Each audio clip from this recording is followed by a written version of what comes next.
Yeah, please. You said earlier that we've already won in many ways, but we haven't won enough. What do you consider enough? What's your baseline? Where they're not going to be starting the following day to develop a nuclear weapon, where they'll look at that man and some other people from the administration and say, all right, we're not going to do it. They were not willing to say that. And when Steve called up and he said that to me, I said, well, here we go.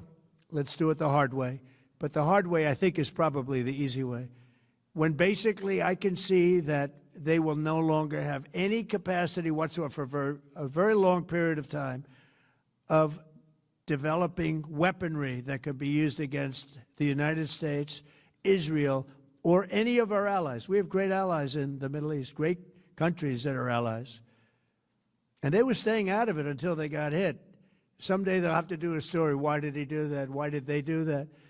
But they were going to hit them. If I didn't hit them first, they were going to hit our allies first. I believe, upon information and belief, but I believe that he was going to, they were going to take over the Middle East. They were looking to take over the Middle East.